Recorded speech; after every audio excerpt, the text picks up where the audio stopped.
Namaste, friends. I am Sridhar Banigiri, welcoming you to my channel. Today, I want to share one important thing which was there in me, which I wanted to share. What I want to share is vegetarianism and non-vegetarianism. This is what I want to share. What is vegetarianism? This and what is non-vegetarianism? Friends, whatever I am sharing is my personal experience. I am sharing. Vegetarianism means we only eat that which does not have life, or very clearly vegetarianism we know, like fruits and vegetables. Non-vegetarianism means we know we eat chicken and we eat the chicken or mutton or all these things are non-vegetarianism. Now, why this I am sharing with you is there is certain points which I want to share. Friends, at home we were vegetarians. Now I am going back to my childhood. In my childhood, my parents were my family were following strictly vegetarianism. We are a religious family, Orthodox family. In my Orthodox family, religious Hindu family, we were purely vegetarians. And when I go to my school, I had friends, Anglo-Indian friends. I had friends who are Christian friends. I also had Hindu friends, Muslim friends. All these classmates were there. All of them were non-vegetarians. So my friend circle, nobody were vegetarians. Whenever in this childhood, whenever I used to go to their house to play, my Anglo-Indian friends, when I go to their house to play or when I go with my friends to their houses, I used to see on the table itself cut meat they would have kept. As a young boy, I used to get, seeing that I used to get puzzled. So when I used to come and share that with my mother, she used to tell, don't go to their houses, don't mingle with them. She was having fear that I will also start eating non-vegetarians. So she was told, don't go all there. So whatever she told, she told for her own reasons. But what she told, I had a division inside me. I had a clear division inside me that I am different and the people who eat chicken or mutton or who are non-vegetarians, they are different. So this feeling was there in me. From very young age, I had this feeling that whenever I see somebody eating non-veg, immediately I used to distance myself. Maybe I will move with them, but I had a clear distinction that they are not equal to me or I am not equal to them. It is nothing to do about equality. It is only a feeling that we are different. So this feeling was troubling me actually.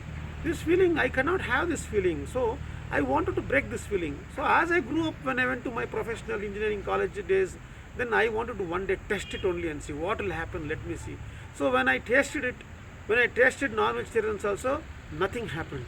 So I thought whatever feelings I had carried about myself, the division what I had, that division I could really understand that there is no difference. Whatever feelings I have, whatever emotions I have, is the same emotions my friends who eat non-vegetarian also have the same feeling. There is nothing to do with that. I got one clarity in that. Friends, now why I am sharing this is, there is a difference in our health. There is a difference in why we are, if we take the context, why we should not eat vegetarian, why we should not eat non-vegetarian, why we should eat vegetarian. If we have a clear context, then we may be free from that eating non-vegetarianism. For instance, let me tell you, I want to share, very recently I was started hearing the satsangs, or satsangs means spiritual discourses of Paramahamsa Nityananda, the Bhagavan, the avatar. I started listening to his satsangs. So in his satsangs, very clearly he coined one word and he defined one word, a word called muscle memory. So when he told that word, the muscles also has memory. Usually memory we think it is in the brain, but Swamiji very clearly explained that what is muscle memory. For instance, every day when we get up in the morning, when we do our regular day-to-day activities, all those activities, the muscles in our body also has stored information about whatever we do.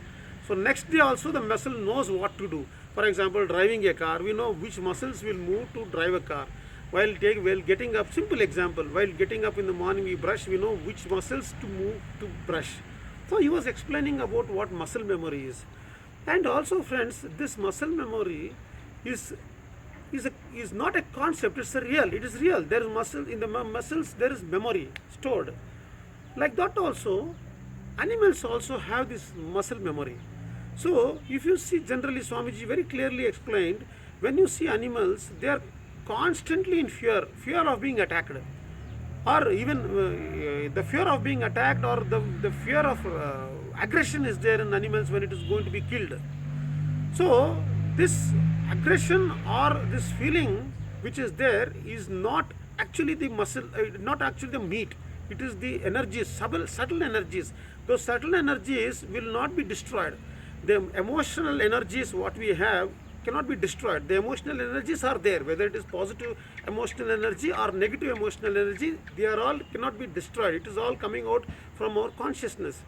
So when this animals are killed to eat, the the muscle memories, the memories that the emotions coming in from the animals will come into our body. So once it comes into our body, again it's a burden. It is again a cycle of what we call. It is again those muscle, those aggression, or what we call those fear is coming into us. When we eat, we also have experience. When we eat different type of foods, different type of feelings we have.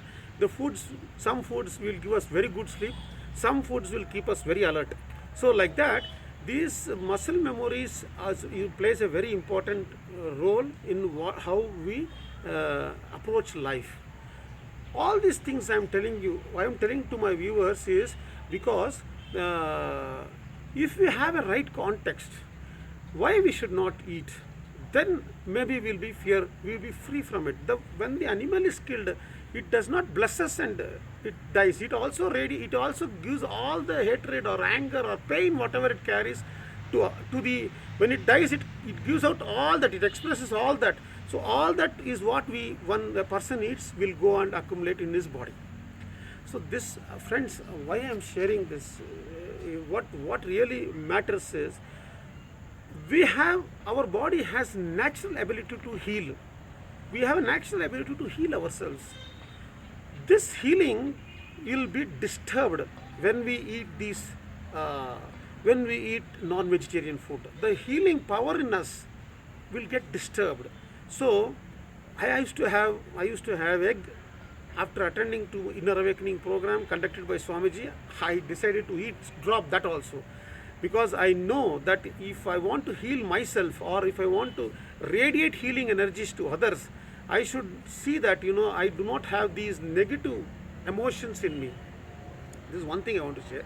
Another very important thing I want to share, my friends. See, in Hinduism, Sanatana Dharma, that is Hinduism has both. It has people who are vegetarians and people who have non-vegetarians also. It has both. Hinduism is a very vast, it's like an ocean. In our Hinduism,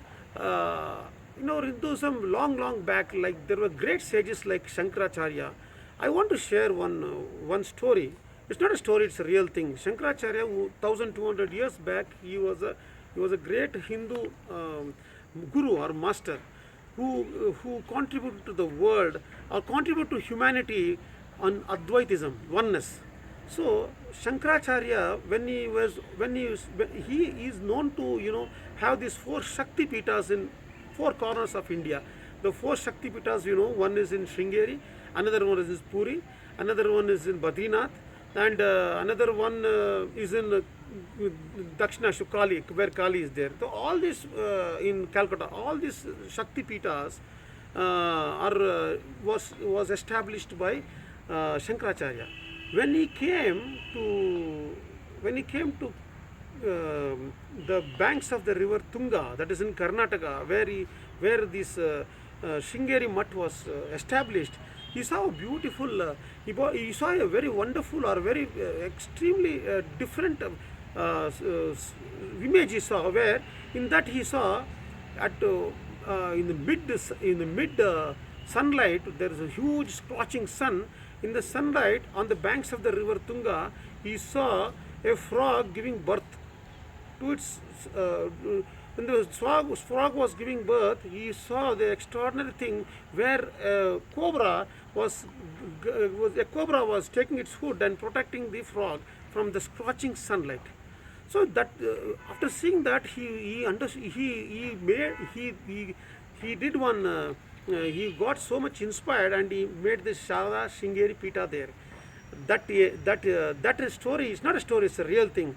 When an animal itself has a compassion to another animal, then why not humans don't have this compassion to another human, another life? So this big question mark, if we put, God has given us the thinking, or God has given us emotions where we can express. When when when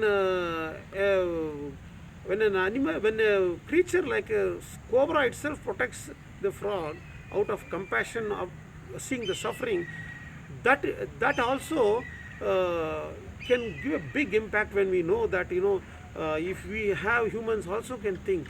So this one I want to share this to my viewers, friends, whether it is eating meat or whether it is not eating meat, whether it's vegetarian or it's non-vegetarian, it's not a big thing. What I'm trying to tell is, what is the context to have these foods.